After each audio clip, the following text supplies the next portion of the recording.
she's been wanting somebody to come visit her. So I raised my hand. Oh, come. I don't have to twist my arm. Oh, my goodness.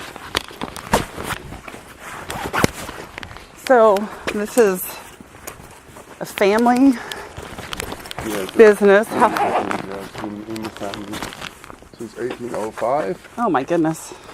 But our family's been working here at least 3 generations more. Before it was owned by a monastery. We were with the manager, were the stewards of this place making the wine.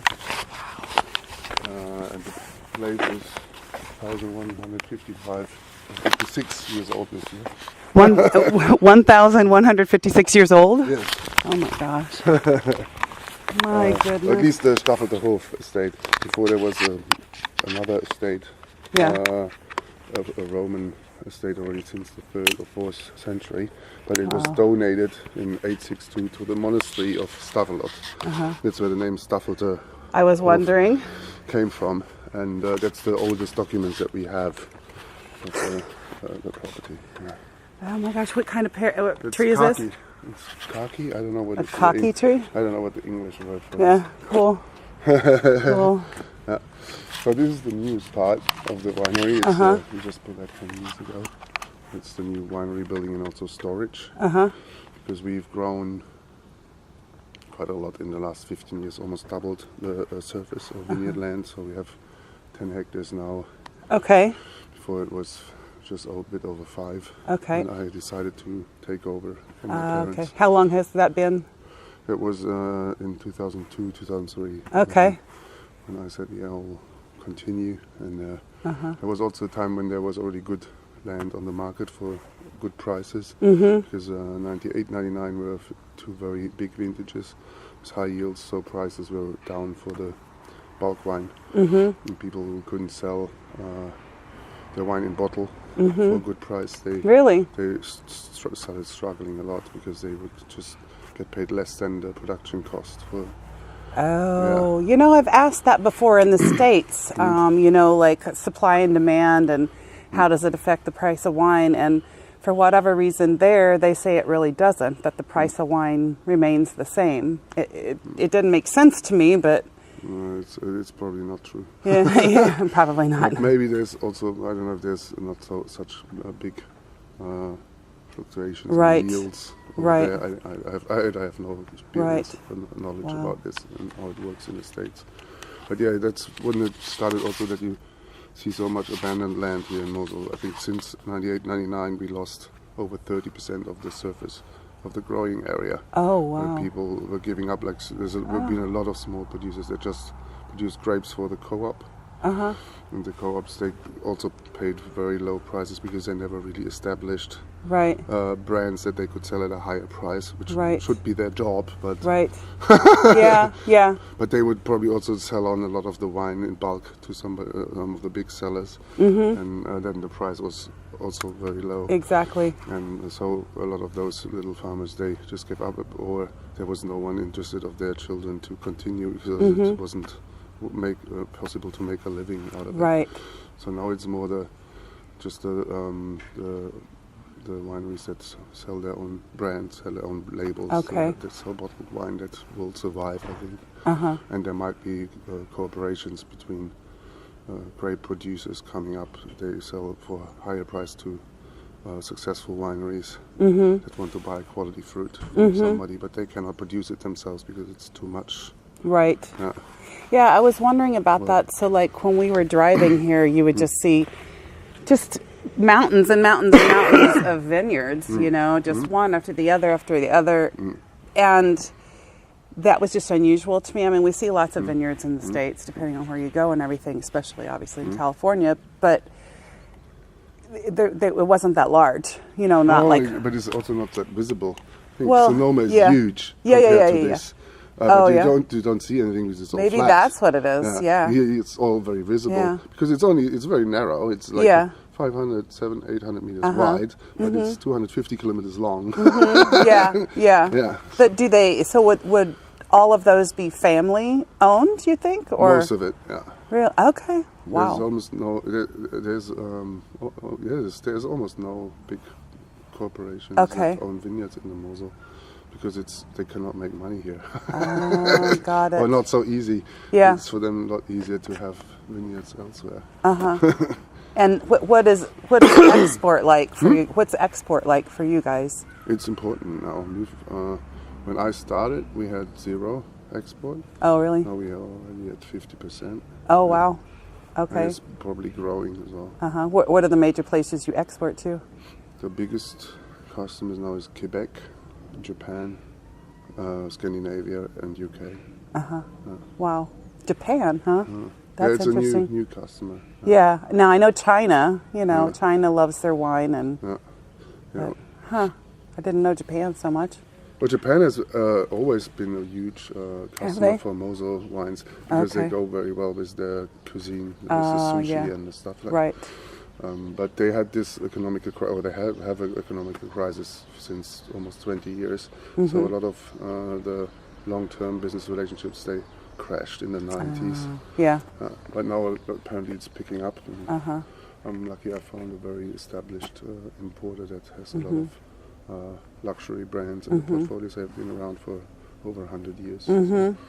So it seems like a stable business relationship. Yeah. I talked to some Japanese journalists, and they said, yeah, it's a very good house. So Very cool. should be good. And the new land that you purchased, is that right here also, or is it in a different area? All the vineyards, or almost all the vineyards, we have half a hectare in Neumagenbrunn. That's 40 kilometers from here. That's where my mother's family came from. And it's Grand Cru land, that's why we kept it and didn't sell it off. But the rest is just all in the vicinity of 1 kilometer around the winery. Okay. There's Cool. over 40 different parcels still, because it's traditionally here, all the vineyard land got shared between the children. It's the Napoleonic law of inheritance. Okay. And of course, when you had a good vineyard in the Grand Cru site, everybody wanted to have their share, so the vineyards got smaller and smaller. Oh. And, luckily, we already had a land reform here in the 70s, where they put the land all in a pot, and you got some bigger parcels back out of it. But they were still quite small to standards that you probably would like to have today. So when I got back here, my goal was always to go organic. But when you have tiny parcels and your neighbors are not organic, it doesn't really make sense. Right. So we started swapping, selling, buying, so we get bigger parcels. So it makes more sense to grow organic. So you do grow organic now? Yeah, since 2012. Okay. Yeah.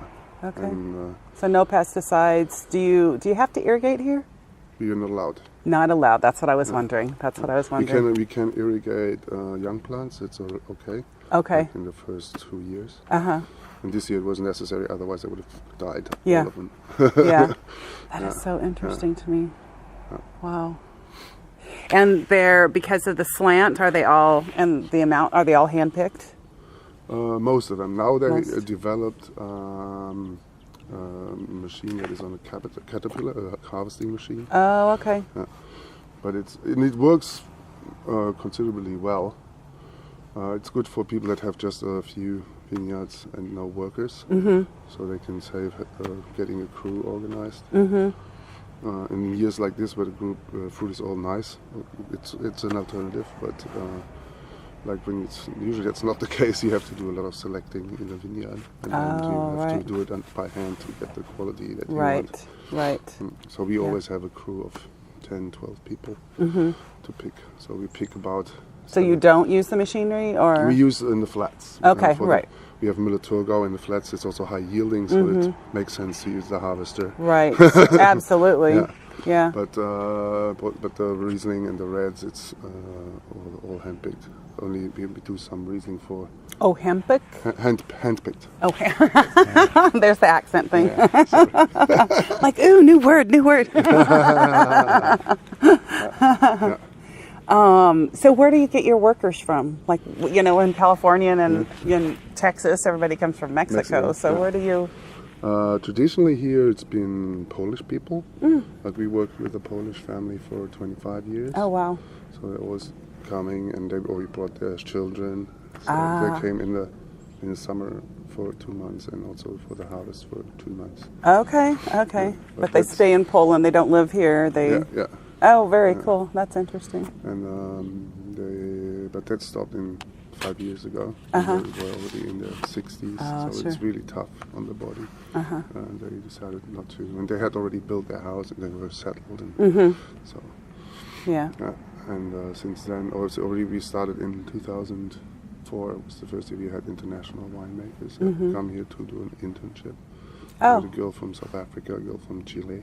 Oh, nice. Yeah, and now every year we have. Yeah, that'd be one person. Have I'm sure you need more than one person. Now we have a lot more. Like this year we had a girl from the States, from California, a girl from Peru, who studied in Mendoza. In Argentina. Oh, wow.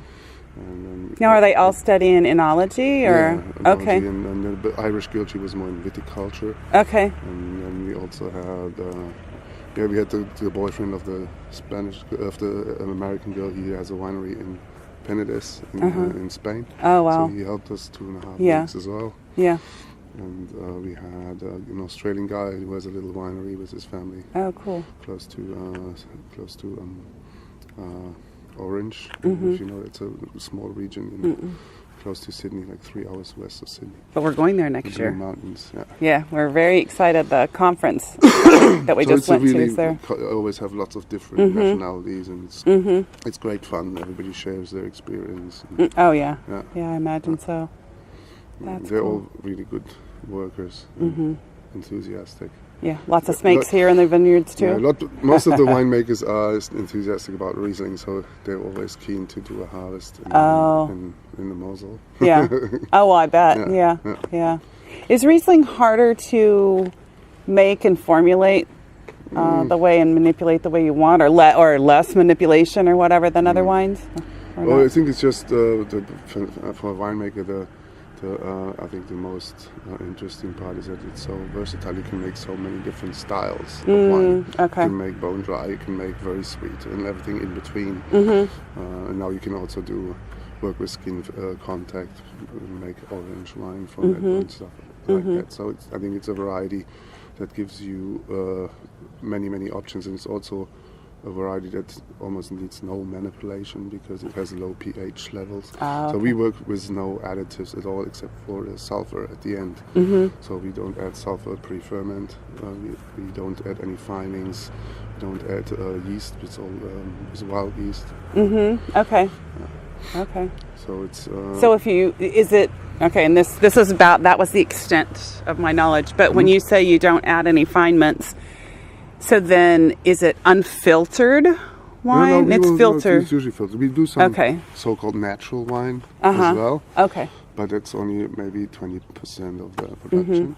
And those are, I know what finement is, but how remind me the difference between finement and filtering. Fining is, for example, the juices have protein, for example. And if there's protein in the wine and it gets hot during transport, there could be the wine could get cloudy. Right. Because the proteins get solid. And Right.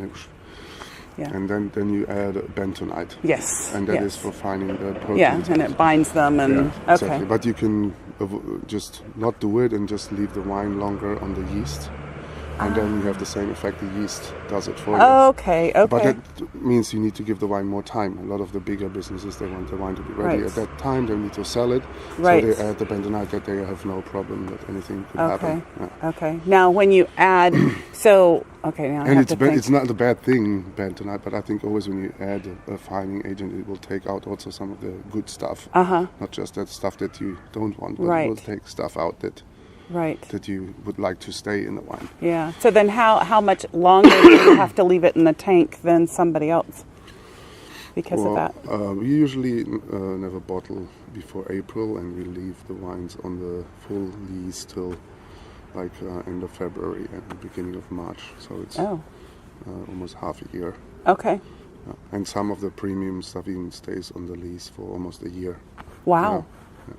I guess I didn't realize it was that long. And maybe just for in general. Yeah, it's not everywhere. It's just our way of That's working. cool. Yeah. Because we want to avoid using anything else than grape juice. Right. Yeah. and a little bit of sulfur to keep the wine stable. Yeah. Okay. And your parents do you run the business part now, and but obviously they're still involved in everything. They're both retired, but right. Yeah, my mom, she runs the guest house. My father, he's still very active with a lot of the work in the vineyards, and he also has a distillery, a small distillery. Oh, does he? He's been very busy. Like, he got lots of pears and peaches and apples and stuff. It was a big harvest, so he's been doing ferments of fruit. Okay, cool. And this is your brother, is that correct? That's Roberto. He's a Spanish guy. Okay. Who's been with us for 2 years now. Oh, wow. Yeah. Okay, cool. Yeah. All right. Well, I want to take some pictures. I can always come back out, too. So inside. Okay. So Roberto, he came here as a volunteer 2 years ago for picking grapes. There's a platform called WOOF. I don't know if you have that in the States. Well, it's willing workers on organic farms. No. So people can come and work for a few weeks for food and board. And he was, because of the recession in Spain, he was unemployed, so he said, oh, better do something that makes sense. Yeah. So he came here for picking grapes with us. And you can't get rid of him? Yeah, and then I learned what he did. So he's got back when he worked for big bottling companies, and he's got a master in maintenance. Oh. And I said, oh, yeah, it's perfect. He's the biggest bottling companies in all of Germany. Yeah, we're just around here. And one of my friends, he's even the boss of the bottling department. So I got him a job interview, and the next week he started working. So he's been working there ever since. And he stays with you guys? And he's still in his room that he had when he was... Funny. Hey, that works. And he's great. He's got a good gig, doesn't he? He's great. He fixes everything when something's broken. So he is where we process the fruit. Yeah. So that's the press. It's an old Wilmus press. It's very simple. It works with air pressure. So there's a gloss inside, and there's a really old compressor. It pumps air behind the gloss, and the gloss presses the fruit towards the middle. In the middle is 4 juice canals where the juice can drain and it falls into the juice tray. And from there we pump it in the tanks here. Then in normal wineries they would probably add enzymes, so that it clears faster and better. And the bentonite probably as well. At that point. It also just not only takes out the proteins, but also has this clarification. Right. We just let it in the tanks a bit longer, so it's 24 to 36 hours, and usually we cool the juice if it's too warm. Like we said, it's over 15 degrees, we cool it down, because we don't want it to start fermenting already up here when it still has all the solid stuff in there. Right, okay. So, and that way, after 24, 36 hours, most of the solid stuff is settled. So we take the clear juice from the top, goes into the winery for fermentation, and the cloudy juice at the bottom is filtered with this machine. So we get only clear juice, or almost clear, it's not completely clear. We don't want it too clear because the solids is also a nutrient for the yeast. Right. Yeah. And the people that use the people that use the enzyme and the bentonite, they later also add nutrient. But we have the nutrient which is originally in the juice. We just leave it in there, so we don't have to add it. Yeah. Okay. Now, you know what you just said that I guess I had never thought about was, you know, whenever with red wine, the cap will float to the top. So I guess that makes sense when you said everything falls to the bottom. I was thinking, what? I'm confused. Yeah, I guess the weight. No, it's not fermenting. And with red wine, it's completely different. Everything goes into the bin, and then it starts fermenting, and the CO2 makes CO2. The solid parts go to the top. Here it would happen as well. If this starts fermenting, the solid stuff would go to the top. So it's the CO2 does it. I was thinking about the weight of you know, the water. Not the weight. When it's not fermenting, the weight puts it down. But when it's fermenting, there's even for big companies, they use this to their advantage when they have to clarify a lot of juice in a short amount of time. They just pump in CO2, so they get the solids on the top, and they just suck the clear juice from the bottom. Okay. That way they can process a lot of fruit and clarify very quickly without having to wait 24 hours. Oh, okay. Okay. Now, did you go study? I meant to ask you this out there. Did you go study enology and viticulture in the meantime? You know, before you took over, or what? Yeah, I did first after high school. I did enology and viticulture, and then I also did wine marketing and economics. Oh, so you did the whole shebang. Okay. And I worked in between. I worked in France, in New Zealand, and Australia, also to do some vintages. Okay, very cool. And then, do you have any siblings that? Yeah, I have two younger brothers, but they're not really in the business. Of course, they're supportive. If we have events, they help out. Yeah. And with my middle brother, we started it's called an association for cultural events. So we have live music, theater, and that kind of stuff happening at the winery, and he is organizing all that, all the advertising for it, and booking of the bands and the theater groups. Yeah. But he works at university as a tutor for those students that want to become teachers. Yeah, so cool. He's also working on his PhD in educational sciences. And the youngest one, he's an optometrist. But he uses the wine to promote his business as well. So when people buy some nice pair of glasses, they get a bottle of wine on top. And we will do a nice event beginning of November. He's showing his work, and I will pour wine for the people that come. So it's good. Yeah. Promotion. Right. We also do a big event here in May where he has all the producers of the glasses, the designers coming, showing all the models, and we make wine and food around that. Oh, wow. So he brings my customers to me, and my customers that are there, they will look, it's a good way to help out each other out. Yeah, absolutely. That's cool. Yeah. And what did you call this again? It's normally a yeast filter, so it was made to filter the yeast after the fermentation. Okay. But nowadays it's mainly just used to filter the solids from the sedimentation process. Okay. So it's, you see here, there's a bit of space here in between. That's where the solid stuff will stay. And the juice can go through the pad here, and then it goes through this, and it comes out as a clear juice. Okay, that makes sense. And then when it's finished, so this is pressed together with a lot of pressure. And when it's finished, you take it apart, and then you have like a thick cake of the solids that you can put everything out for fertilizer. Oh, cool. Okay, cool. Can you hold that sideways again for me so I can see that? Yeah, there we go. Let me zoom in a little bit. So it's just like a filter screen, kind of like. Yeah. Okay, cool. It is a difference between pads filters. It's the paper pads that you use for filtration of the wine later, which is also sterile filter, and what are these called? It's I just can't remember the English name. Well, got it. Maybe it comes back. Yeah.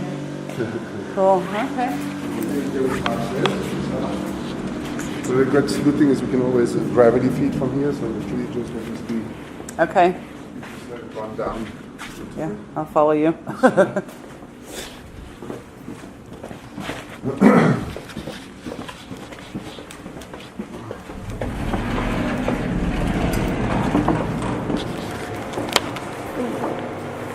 smells like ferments. Yeah, it smells like a winery. That's what it does.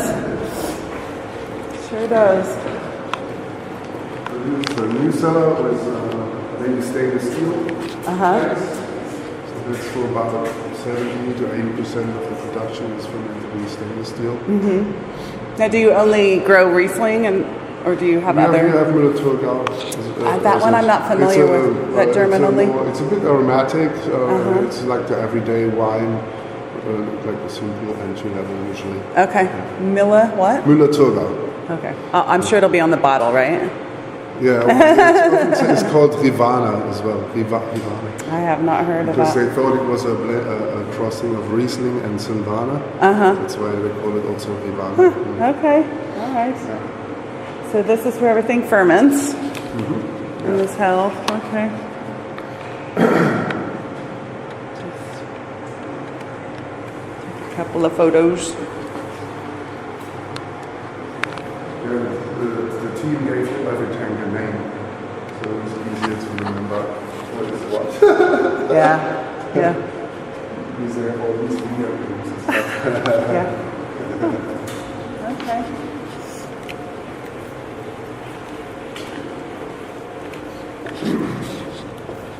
So over here is a more traditional cellar. We have the traditional oak barrels. Mm-hmm. 1,000 unit barrels. Usually all the premium wine is fermented in those barrels. So how long do you keep them in there? It depends. Like the premium dry, there's almost a year. The sweet, because we already stopped the fermentation on that one because it has already the residual sugar that we wanted. So it's probably only going to stay from like February. Because it's a bit dangerous to leave it on the lees for too long. It might start re-fermenting, even though you have put sulfur. Okay. So, but the dry wines is no problem because the sugar is gone. You can leave it in the lees. Hold on, I gotta get this. This is way cool. Only because. So what we did here, we chilled it down. So it gives already a hit. You chilled it, you said? Yeah, we chilled down really strongly. But how do you put in nitrogen or what? No, water. This is cold water. Oh, just cold water. There's like a banana inside. It's like a big. Oh, okay. So that's releasing the CO2 right there. No? Yeah, That's what I thought. Yeah. Just want to make sure. Kind of cool. Okay. What else was I going to ask? Okay, so how old are these barrels? Oh, they're between 40 and 80 years old. Wow. So 40 and 80 years old. What compounds or what characteristics using such an old barrel,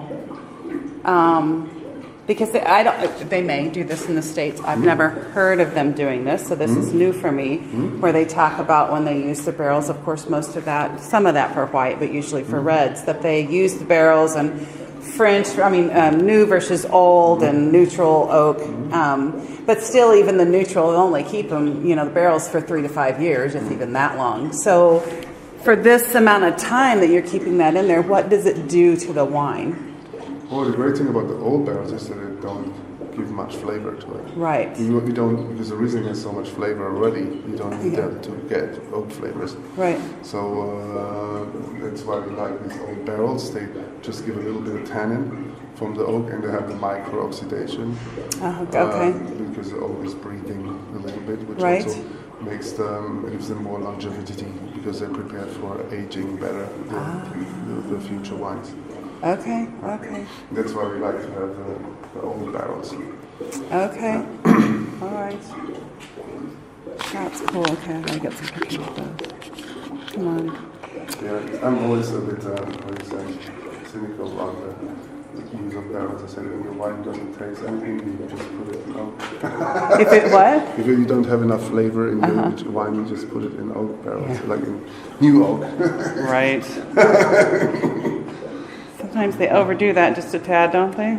Yeah, it's gotten. I think it's gotten a bit less. I think it's a bit less trendy, but it's still. I think a lot of wines out there that drink too much oak because you cannot really taste the grapes anymore.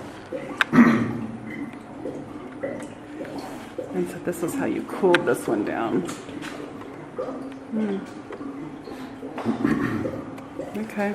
So normally, all the stainless steel tanks, they have cooling already pre-installed inside the spiral. The stainless steel? Yeah. So you can, with the computer, you can set them to the temperature, and the computer automatically opens a valve that starts cooling when the temperature gets too warm. The barrels, they're not so big, so usually the temperature doesn't go too high. So we normally don't cool the oak barrels. It's only when we have to stop a ferment. So that's a way to first give the yeast a hit that they're already weak, and then you give the sulfur and then it kills them. Okay. Is that a picture of your land? Yeah, that's just on the top of the hill looking down. So most of the land is not on that side that you can see, but just in the steep. Oh my gosh, wow. This is the view from the top.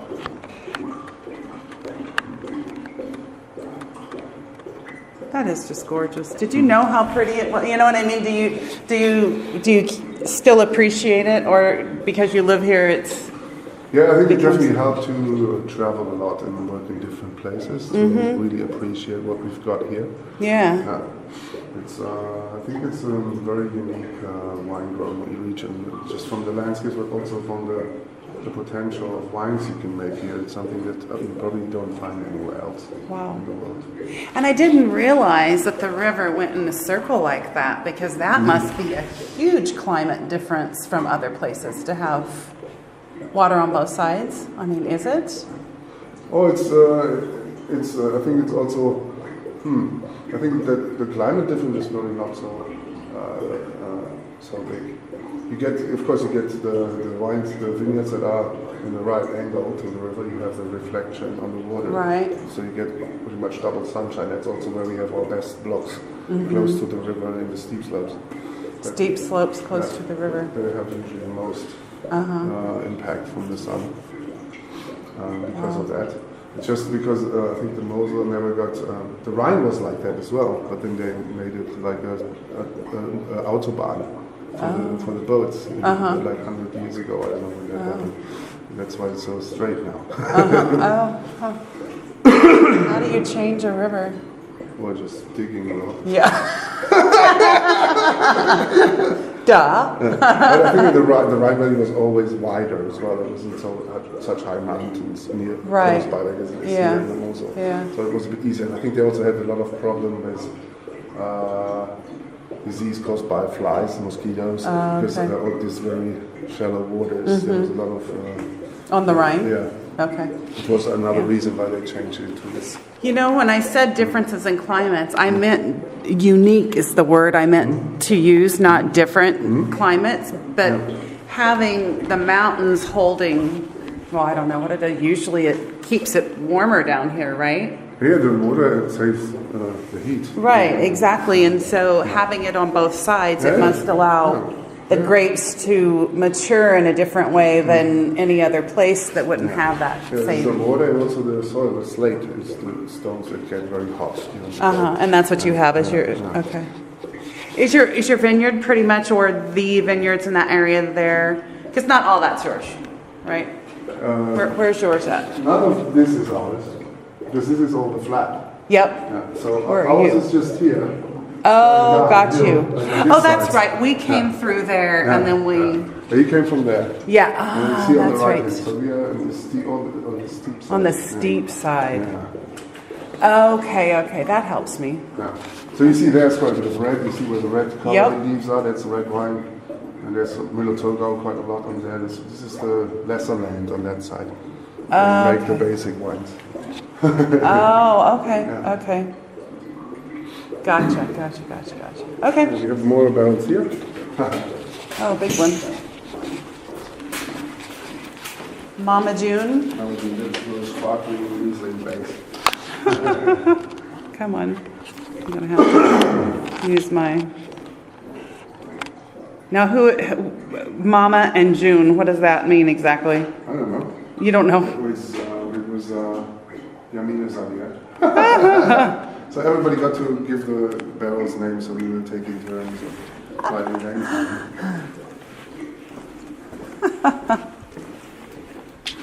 Little Bastard, okay. Little Bastard is a brand. Okay. I'm like, who's original? Wine we make. Yeah. I don't know if these are coming. Oh, it is coming out. Good. So more lights if you want. Oh, there you go. Just in case. This is so cool.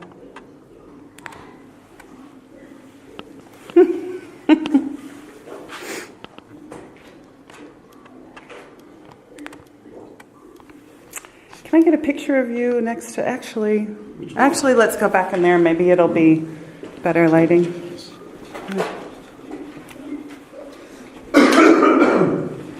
So you're the winemaker as well as, or not? Yeah. You are, okay. All right. So that's my main job, selling the wine and making the wine. So you've got both jobs. I'm going to have to do another one too, because that's... And unfortunately, I don't get too much time to be in the vineyard. Like for harvest, I'm in the vineyard a lot, and that's the only time of the year. Mm-hmm. Smile. Let me see. Okay. All right. That's great. Were your parents, well, obviously, when did you decide that you wanted to get in the wine business or stay in the family business? It wasn't such a clear decision in the beginning. Really? Oh. There are also other interests, but I thought this is a really cool place, so it would be a shame not to try. Right. So that's why I started with my retail technology, and I really enjoyed that. And then I said it would be helpful to have also a business degree to be able to sell the product, because making good wine is one thing, but if you're being able to sell it and run a business is the other challenge. I bet your mom and dad were thrilled. Yeah, I think they're happy. Oh, I would think so. Because what would you do, if nobody was interested in doing it, Yeah, I see that with quite a few colleagues. It's of course, for the parents, it's hard if their children are not interested. Well, in some places, they even encourage the children to do something different because they know it's such hard work. And Sure. Yeah. So you have events and stuff in here? Yeah, that's usually where we have music and but this is also a boardroom for house. It's the crew we sit here for breakfast at the Yeah. There's no events during harvest. Yeah, when was your harvest? Oh, we just finished on Saturday. Oh, wow. Like 2 days ago. Yeah. So wow. It's just to look after the barrels. Check ferments. Damn, I was here. Shoot. Wow. Cool. So hence all the that's what the stuff. Yeah. Very cool. Okay. Yeah. So shall we sit outside to try some wine? Sure, yeah. Absolutely. Let's get some glasses. Yeah.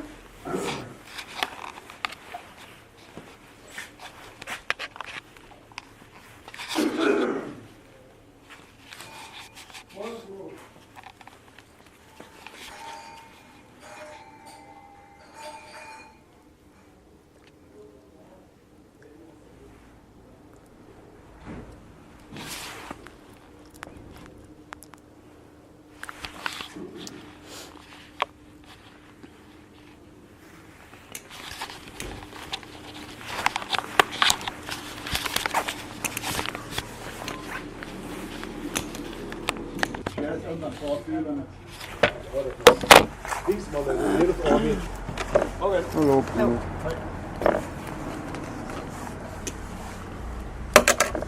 One of our colleagues died in an accident yesterday. Oh no. We had a very old harvester, and it collapsed, and he just. He's the brother of our neighbor.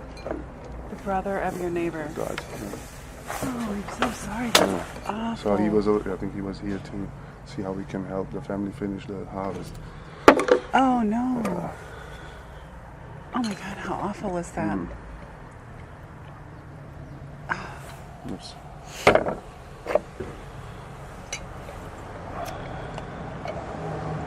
Oh my goodness, that's terrible. All Cheers. Right. Cheers.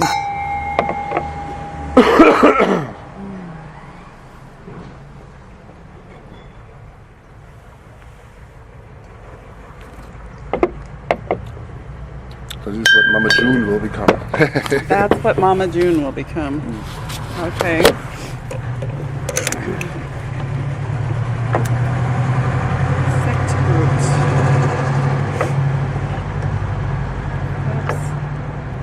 My husband usually takes all the pictures. Yeah, I like it. So where is he now? He's working at home. He's at home working. Yeah. He has no problem with me going off on little trips and such. So where do you live now? You still in Oklahoma? Yeah. Yeah. Whereabouts? In Norman. Norman, okay. You know it? Yeah, I heard about it. Because you know Oklahoma City and right. Is Tulsa? Yes, we lived there too for Yeah. a number of years. I've been in Tulsa on the airport. Have you? There was an emergency landing because there was somebody really sick on the plane. Oh, really? Yeah. So that's how I That's got about to Tulsa. as, you know. Actually, Tulsa's quite pretty. I'm going to take another picture of you. No, it's not a good one because... The sun is like yeah, that's okay. I don't know. Oh, there we go. That's much better. That's much better. There we go. That's good. We have the Thunder. If you're into basketball, I'm not. Yeah. But, Yeah, I'm totally into basketball. Are you? Yeah. Yeah.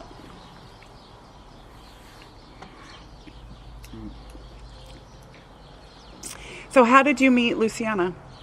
I think I also met her at a wine bloggers conference. In Turkey, Oh, really? In Turkey. 2012. Uh-huh. Yeah. Okay, so you went also or you were pouring or what? No, I was there as a participant. Okay, Learning about new ways of doing wine business. Okay. Cool. Yeah. Yeah. I met a lot of really cool people through that. Mm-hmm. It was one of the best things I've done. Mm-hmm. Yeah. To go there and learn and meet people.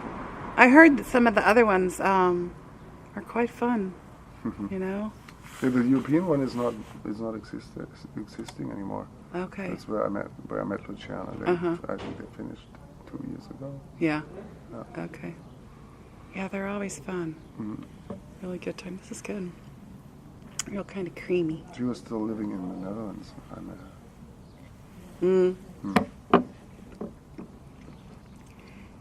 And she had a tough time in Atlanta. How so? Well, I think she lived there, and it was just it was difficult people in the south with the religion and stuff. Oh. Religion? A bit fanatic. Oh, okay. I don't like Atlanta personally. Yeah. I've only gone through. It's mainly through the airport. Mm-hmm. I have gone to. I'm a pharmacist chemist, Mm-hmm. and so they've had a couple of conferences there that I've gone to, and the people are just. Yeah, I didn't like the people. So it is not a place I would want She's to very live. happy in Seattle now, I think. Yeah. But she was visible in Atlanta. Yeah, I didn't care for it there. Very cool. Yeah, she's really nice. So, do you know her well enough to know what kind of wine she likes? Well, I think she liked any kind of good wine. Any kind of good wine, right? But I mean, of yours, Yeah. do you know what? You can pick one out for her. Yeah. My husband says you have to come home with a bottle for Luciana. We're going to send it to her. Yeah, So- it was crazy. She was here on the first trip I organized in 2013, a wine lovers hangout, it was called. So it's so we're visiting lots of wineries, did some nice restaurants. And she has vertigo. Oh, So for her to okay. be Yeah. in the steep slope, it's Yeah. And she managed to climb a steep vineyard. She was like really fighting against her fear of the heights. She managed it. She was so proud. Wow. Wow. So, are you married? You have kids? Yeah. How old are your kids? My daughter's almost 3. Ah, okay. Baby so still. Cool. Yeah. We saw in the breakfast room a kiwi. So has somebody gone to New Zealand, or what's the significance of that? I think my parents brought that home and they visited me when I was working Ah, okay, that's right. Yeah. And where did you go down to the Marlborough area, or where did you? there. I worked in the Hawke's Bay area. Oh, yeah, I traveled been there. a lot. Yeah. Now wait a minute, Hawke's It's Bay. on on Napier, the Hastings. It's Yes. Art Deco capital, like in Napier. Yeah, we went. My husband is Kiwi. Ah, cool. And so we went there about 7 years ago. We were just trying to figure this out earlier. Their mother is Maori. Maori. And so their father's Irish. So he was born in New Zealand, and when he was 10, they have 11 kids. So the first 5 of them were born in New Zealand, and then the whole family moved to Ireland. So he grew up in Ireland. But we went back to visit because there's still 4 siblings that live. They have gone back to New Zealand. And they live, one of them lives in, not too far from Hawke's Bay, maybe 2 hours or 3 hours, where the big volcano is. Oh, and the big lake. Mount Taranaki, Lake Taupo. Say that. Rotorua. Yeah. Noel? Yeah, around that area.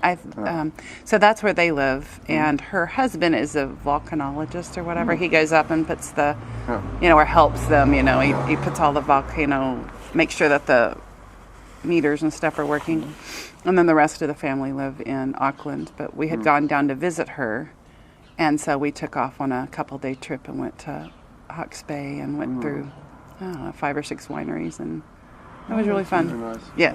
And then we went down to the South Island and spent a week in Queenstown and in the wineries around there. So, what is that region called? Around Queenstown? You remember? Central Otago. Mm-hmm. Yeah. So. That's a beautiful, beautiful area. Mm-hmm. Also, they have slate. Oh, really? Mm-hmm. And you said that's what you have also, right? Oh.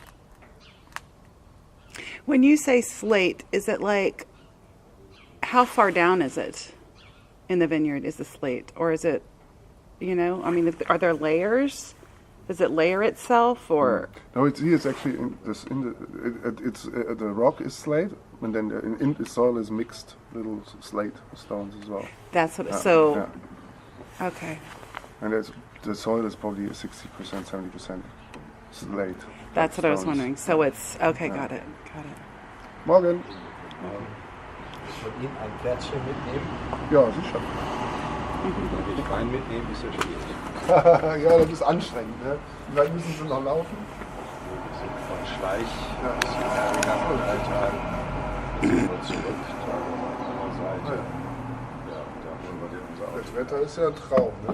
Ein bisschen zu warm vielleicht schon fast. Ja, also zwiespältig, nicht? Ist extrem trocken. English. Ja. Ja, bei uns, wir kommen aus dem Ruhrgebiet, also ist noch trockener als hier. Praktisch gar kein Regen, nur mal Witterschauer zwischendurch, das war's dann. I only speak English. Ah, I'm sure it was. I thought, oh no, I better tell him. Ja, danke schön. Interesting. So they're just backpacking around, or they're hiking. There's hiking. a very cool hiking trail along the whole Mosel, almost 350 kilometers. Really? And they've done quite a lot. I think they've done 60 kilometers in 3 days, and now they're doing the same. They're returning on the other side of the river. Wow. Yeah, it's a very German sport. Germans love hiking. Mm-hmm.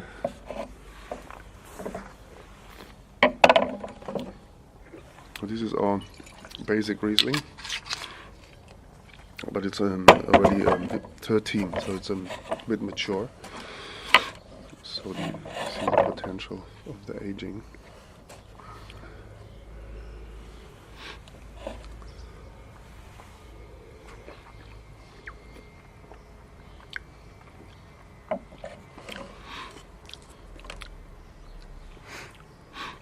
'13 was a good year with high acidity, and that's always years with good aging potential, because the acidity keeps the wine crisp and fresh. So we put some of this aside, but we didn't sell. Now we can sell it, so we show when people asking, how long you can keep the bottles. Right. So, well, this is now 5 years old and it still tastes very fresh. Right. Yeah, so Right. it's Right. the best way to convince people.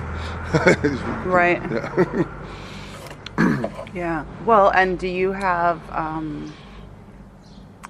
any of your Riesling that has the petrol smell? I mean, that gets to that level when yet? it's very old, it's Right. Australian Rieslings get petrol, or very American also very early.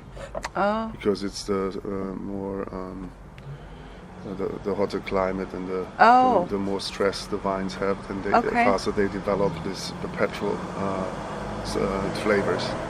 Okay. So in hot vintages, for example, 2011, 2003, we get petrol also faster. Okay. But normally it can take over 20 years before you get any petrol. Got it. Got it. And when you say faster, how much faster? I mean, I know it varies, but... No, we have 2011s with petrol now already. Yeah. It's just such an interesting phenomenon. You know what I mean? When you get that, and if you don't know wine, I remember the first time we experienced it, we were thinking, "Oh my God, why do we?" But now we know it's you almost crave it to just because it's so different, you know, and you don't find it that often.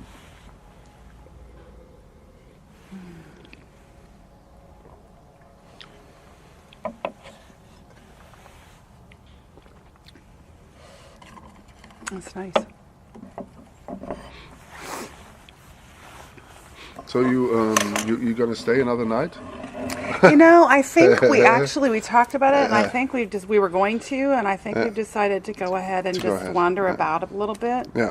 And she has to be back to work coming up on Wednesday morning early, and then she's got to work like a double. Yeah. So we were thinking about it last night, but I think we'll go ahead and probably head out and That's why my mom just explore. wanted to know if she has to clean or sure. Or change or No.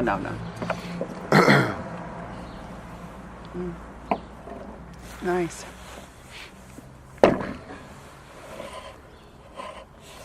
So I'll get the fresh one to compare. Okay.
Where'd you put? Just give it to the flowers. They like the it. flowers, they do. That's why they're happy. So this is the 17.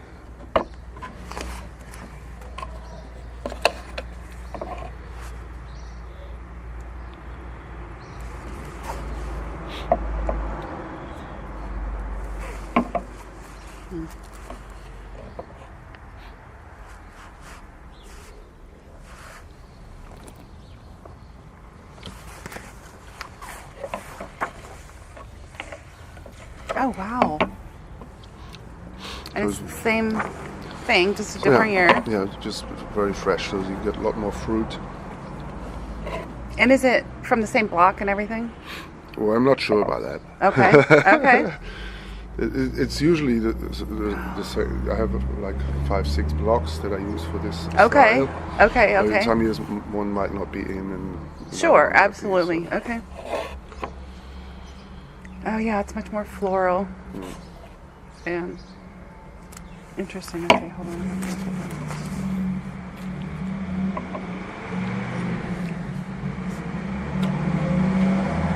17 has similar acidity. It's also very crisp.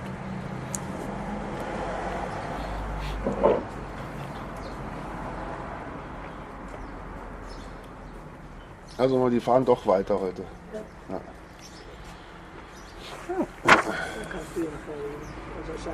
Warte. Ja, schon. So when you say similar acidity, okay, does the acidity go down as the bottle ages? No. No, the acidity would stay the same? Yeah.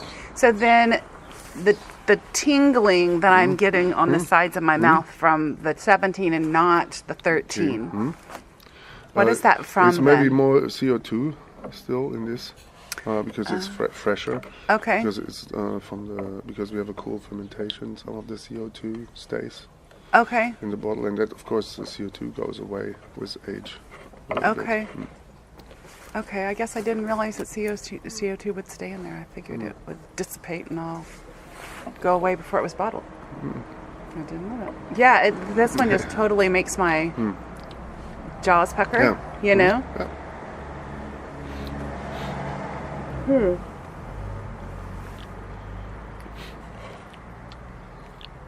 Very interesting. And this is the... Now, this one smells totally different. Almost bakery-like.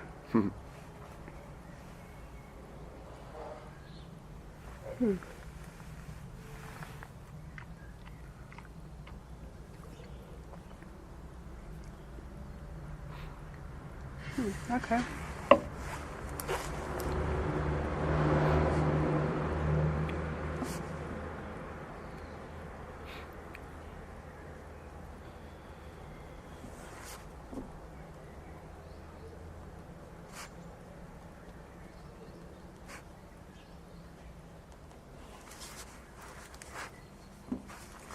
That's interesting. I always thought that was the acidity that was making...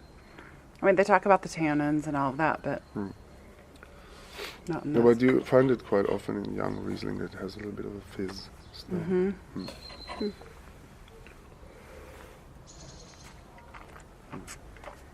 Gotta be careful, need to work. Right. It's even, for me, it's early to drink. Right. I know. I usually spit, so... I can get you a spittoon if you want. I'm good. Well, So this is our premium dry. So it's always a blend of two vineyards. One is the Steffensberg here in Curve, is our top site. The other one is the one I told you about from my mother's family. It's 40 kilometers away. So we make 2 barrels. So it's fermented separately, and then we blend it okay. before bottling. And so it's called 862? 862 is the year of the establishment of the winery. Of this winery? Yeah. Holy crap. Wow. So we created the label for the 1150th anniversary. Wow. Okay. As we thought, it's quite old. I thought we don't need a traditional label for this. Yeah, thank you. Where did the dog come from? Where did your label come from on the Stoffler house? This is on the monastery. So it's the original crest from the monastery. Okay. It has the wolf in the middle. This is the bishop's hat. Okay. And the bishop's, how you call it? There you go. That's not, there we go. I don't know if that's going to come out, actually.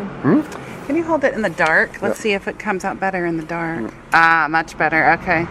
See, my husband would know all this. Still trying to make sure I get it. No, hold on. That's so cool if I can get it, though. No, it's just not gonna.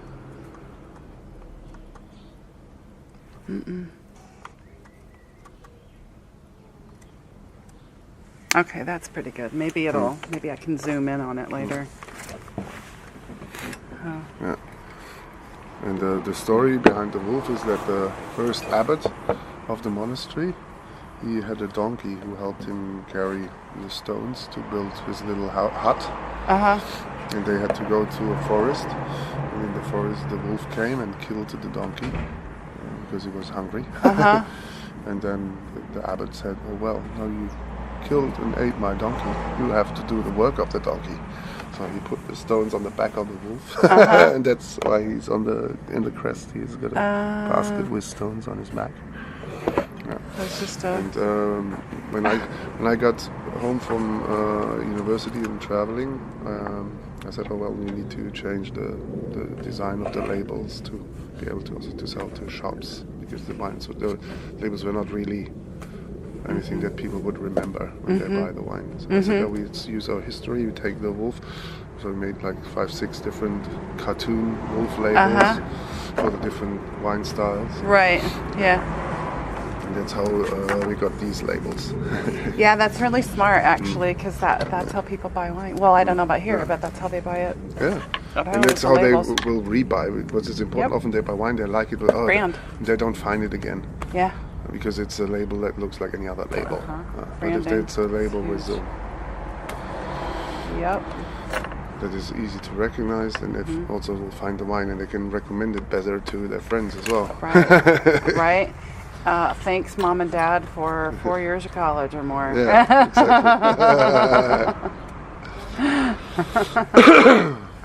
All right, I don't even think I put this in my mouth But yet. it's nice. In Germany, college doesn't cost anything, so it's only the rent It's disgusting. and the food. That's not...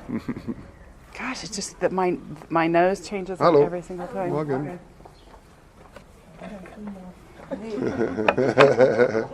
What did they say? And they're envious that we're already drinking. Or maybe they pretend to be appalled, but I think they're envious. Right. Pretend to be appalled.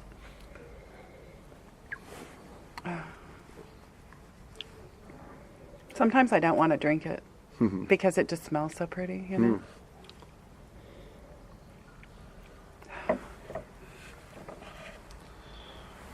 That's definitely a bottle that Luciana would like. And she knows the 862, I think. That one's good.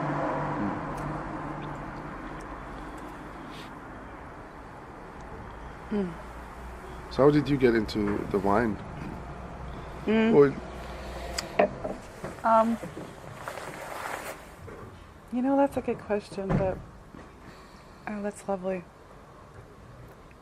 Oh, that's really good. Moin. Oh, heute ist der Tag, wo es wenig Post gibt, gell? Ja, aber das hat bestimmt in sich. Oh, aber der Rechnung. Verdammt. A bill. Yeah, this company, they're even writing bills on the weekend. Because usually Monday, you don't get much post because that has to be sent on Saturday. Oh, yeah. So not many people are working Funny. on Saturday. Right. But they like to write the bills to us. They even send us bills for this Saturday. You know, it all started back. I went to work one day and at a new job, and my boss, I worked at a hospital, and my boss invited me that night to dinner with him and his wife at a wine restaurant. And I'm thinking, well, because I had mentioned something about wine. He's like, oh my God, we're really into wine and whatever. Yeah. And we liked wine, but so I felt like I had to go, and which was good. I mean, we were into wine, but anyway, we went, and it was at a fairly expensive restaurant in Minneapolis at the Mall of America, and they had this winemaker dinner that was just, oh my God, it was just to die for. It was just to die for. And fell in love with it and just went from there. And then my best friend and her husband, he was in the military years ago. They used to live in Germany. And in she lived in Holland. She grew up in Holland in different places. And so they used to travel all over to wineries and wine festivals and such when they lived in Europe. And so one day we were talking about starting a wine business where, long story short, it hasn't quite worked out. So we've been writing articles and visiting wineries and doing interviews with owners and vintners and so forth, and trying to we try to focus on education in a lot of our pieces. And usually my husband comes along and he does the videography, and so we'll write articles and trying to focus on the educational pieces. And our whole intent at one point was to have a website that people could go on to, kind of like Google, and could look at wineries and their descriptors, and the wineries would subscribe for a low subscription rate, for an annual subscription rate, and then they would be able to have their own internal web page. They can offer coupons, they can offer their wines, and eventually wanted to have an online wine store, and blah blah blah. And so it went on and on and on, and you could make this wine trail, and then it would print out for you, and you'd know where to go and whatever. Well, it hasn't worked quite so well, so we've been doing. We just, exactly. It was just really expensive. But it got you into wine. Exactly. So we just really enjoy it, and we'll try to take it a different direction. Right now, we're working on some beginner level wine courses. Because if you look out there, there's a lot of information about it, but there's really no good courses that you could sit down and take a course on the internet and learn something. And so. And that's interesting. You should maybe get in touch with. It's called Munchenkana. It's a big, huge wine club in Sweden. They have, I don't know, 30,000 members. Oh. And in almost every bigger city they have a section of 30, 40 people. And they get together once a month. Oh. And every time they get together, they have some dinner together, but they also have a lecture about the topic. Oh. And they have sometimes people presenting wines to that topic. And that way they learn. They can also do like, morgen. Ja, sicher. Ist niemand da? Nein, ist keiner da. Ah, Entschuldigung. Oh, yeah.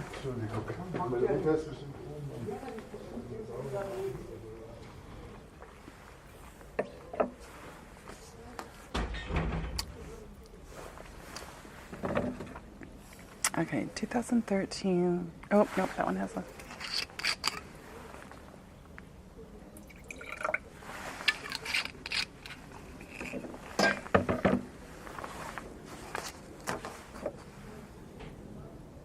This one really has a...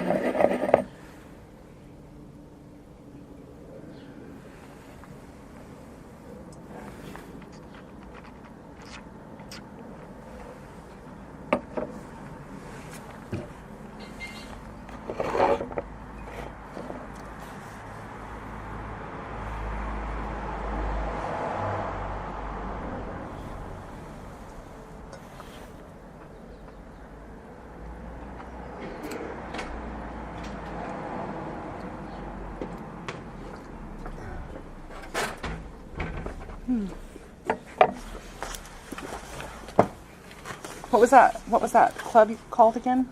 Munchenkana. It's Munskana.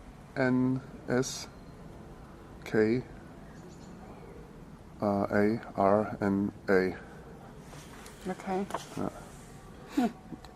And it's really really nice. So that people can, even total amateurs can start, and then they can go up when they pass certain exams as well. But it's all pretty. It's not like school. It's more like fun. Oh well, yeah. And, if you're into it. It's and then they do. I think once a year they also do a trip to a wine region. Oh really? Yeah. And I've done several tastings for them in the past, and it was always really cool. Yeah. And that could be, I don't know how open they are to talk to us and how if they are sharing ways of how they do stuff. But right. I think there were all nice people that I met there. And they're probably happy to talk with you. Yeah, that's a good idea. That's something that could be interesting. Yeah. I could even put you in touch with one of them. Okay. Yeah. I think there's a guy who's coming next month. Because they changed the laws in Sweden. Before they could buy direct from me, I could post it to them. But they have this high alcohol tax in Sweden. Oh, yeah. And I think it got overhand. So many people were ordering direct from Europe their wine. So they were losing out on so much tax. Now they're sending all the parcels back. So they're not getting to the customers anymore. Until they decided to get a van and come here and pick it up themselves. How far is that for them? 1,500 kilometers one way. Yeah, that's a ways. Yeah. Okay, well. But you can save. We can make a weekend They over can probably save €600 in taxes, and then they yeah. have a nice Mosel weekend. Exactly, right? I mean, really, if you think about it, we were having to do that in Oklahoma because we entered. Where was it through? I don't even remember, but it was a contest. about wine in...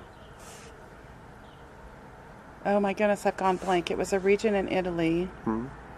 Anyway, so you had to do something. And I can't even remember what we did. But anyway, we won there was like 10 of us or something that got to this finalist stage. And then they would send you 2 bottles of their wine from their region. And then you had to write an article on it. And then they would choose the best article, and whoever won that would get an expense-paid trip over to that region. And they'd put you up, and then you could come visit. And so that was really, really fun. I forgot what my point was, but it was really fun. We had a good time. Let's just put it that way. We made a video, but apparently we did a video for it, and then we put that into our blog, and apparently it probably wasn't written, like they wanted more written word than audio. So, but anyway, it was good. It was good. This is very nice. I get some sweeter ones now. And I also definitely want to try that other grape you were talking about. Abelitoga. Yeah.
Oh, goodness. The most important wine you make from Abelitoga is like the frizzante style, so it's carbonated. Okay. Because it's very aromatic and floral. So I always call it the adults' refreshment drink. So it's quite low alcohol, 10.5. Is it? Yeah. It's easy drinking for the summer. I like that. Prosecco. It's not Prosecco, it's Mosecco. Right. From Mosel. Very original.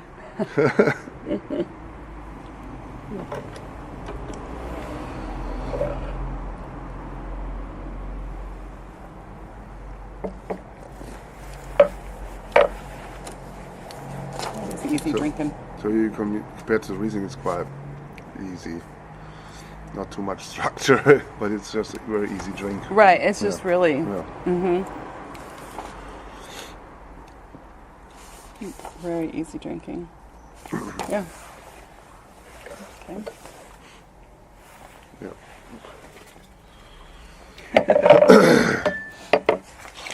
we're getting a full... You're lucky you have a driver. No, I'm the driver. You're the driver. Oh, Yeah, okay. but we're not gonna. We're gonna go just right and look around and.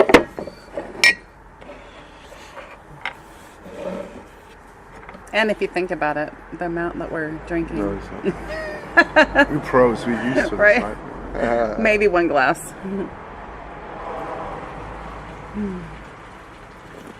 Okay, so fine herb. Fine herb is like off dry, around 20 grams of sugar. Okay.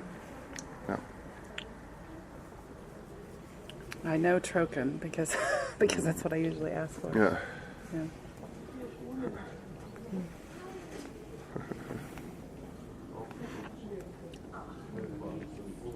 Oh, that's nice.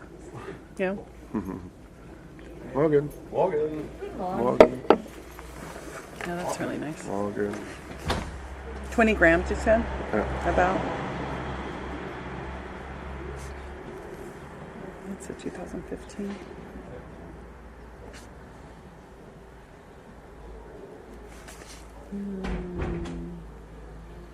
Crove Letterley. That's the vineyard name. Okay. Yeah. Okay. So Grove is the village, and Letterley is the vineyard name. Hello.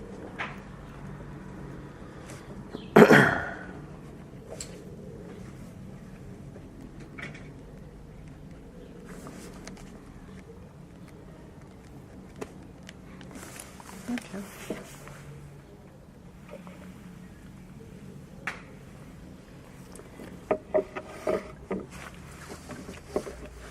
So you mainly drink Trocken?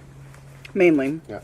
I like it all, but when I'm out, the sweet just has a time and a place for Yeah, me. yeah. Like by the pool. In the summer by the pool. Or you need a spicy food to go Yes, with it. It's also yes. good. And I am a spicy food eater. I had one of the greatest Riesling dinners in New York with some Riesling aficionados. They always meet in a Chinese restaurant and they have all this Chinese food in the middle and Yeah. the plates that turn around and you just grab your food, you have to stop. stop. Oh, And then they have the craziest Rieslings. It's mainly sweet Rieslings to drink. Yeah. It was really nice. I bet. I'm not doing very good at pictures. Where is my husband when I need him? No, that definitely doesn't work. Okay, I'm sure it's fine.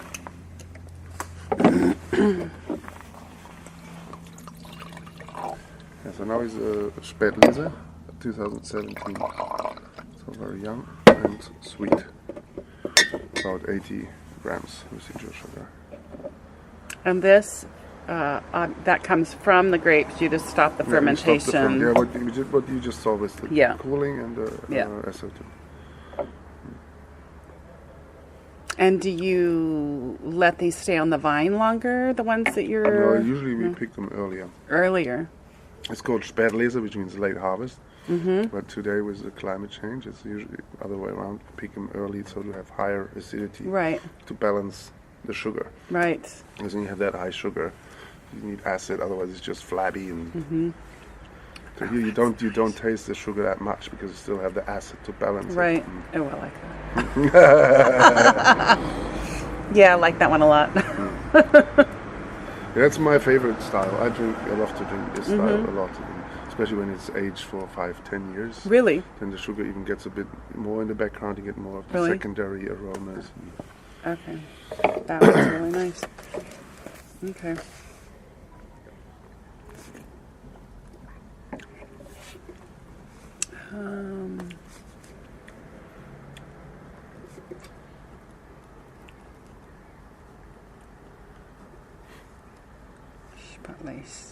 Am I pronouncing that right? Spätlese. Spätlese. Mhm. Spätlese. Nice.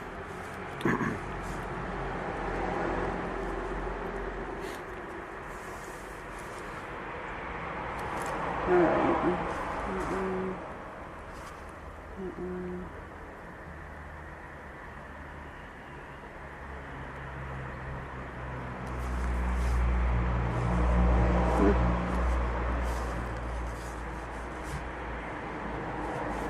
trying to remember which.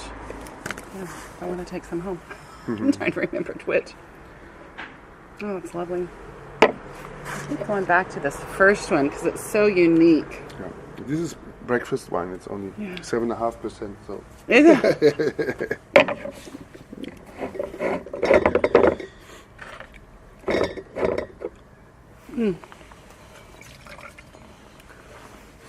And we have Let me do it in this one. That one just so it's got such a different nose. I don't want to screw up this one from that. This is 2010 Auslese. So it's even sweeter. Even sweeter. But 2010 was also very high acid here. Ooh.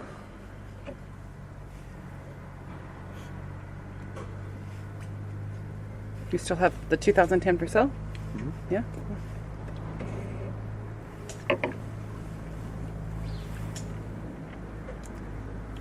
Whoa. Yeah, that is sweet, huh? Mm-hmm. I think I preferred the 2017. That's just the perfect amount of sweetness, you know? So this gets a lot more rich. You have more honey and lush. This one right here? Yeah.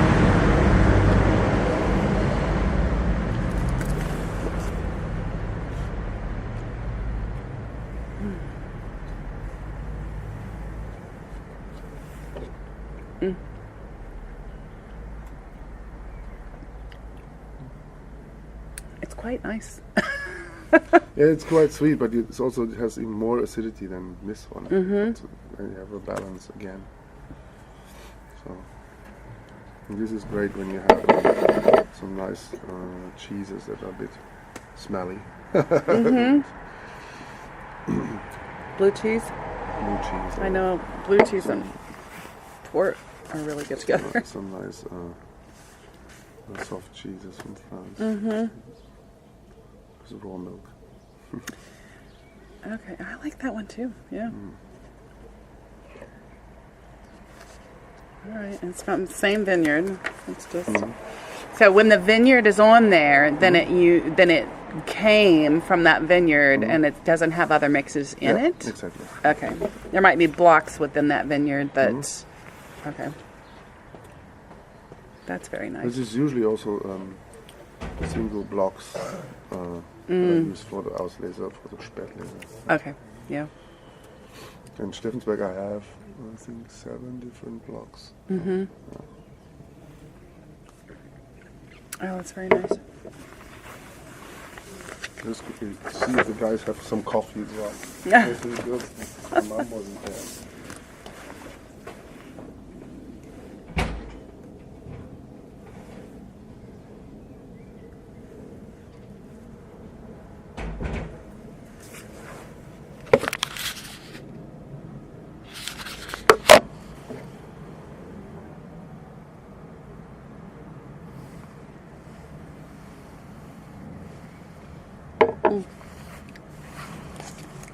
We get the premium.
And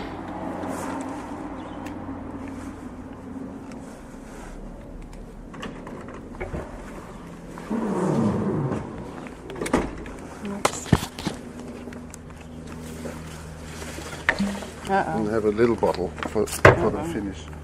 Okay. I'm gonna. Yeah. This is ice wine. Nice treats. Do you sell ice wine? Yeah. Yeah. It's actually selling quite well because it's something that's quite rare. It's also getting harder and harder for us to produce with the climate change because you need at least -9 degrees. The grapes are really frozen. That it works. So you wait until they're frozen and then you harvest in the early morning? Yeah. Yeah. Now when it snows here in the winter, does it stay? Or does it melt because It of melts the water? very quickly. Really? Yeah. Some winters we had snow stay for a couple of weeks, but it's rare. And that's because of where you're located down in... Yeah, and there's on the heights where my brother lives, it's he at 120 meters above sea level. Where he is, it's almost 500, and there the snow stays longer. Yeah, yeah. And here usually it melts pretty quickly. That's nice.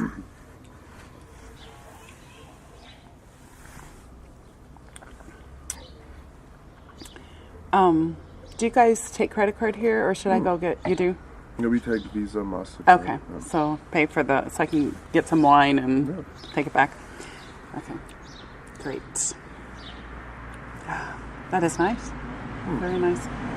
It's 2011. Very nice. Well, this has been great.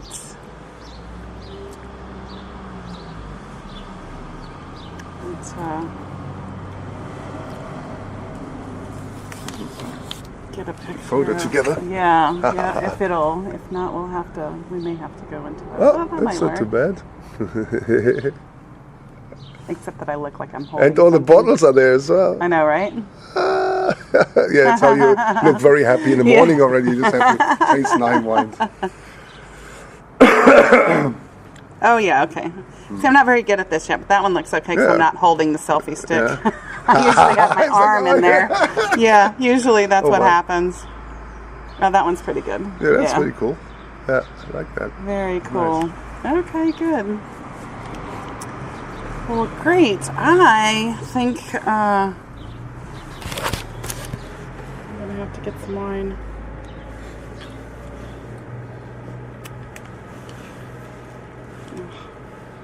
Lord. All my gadgets.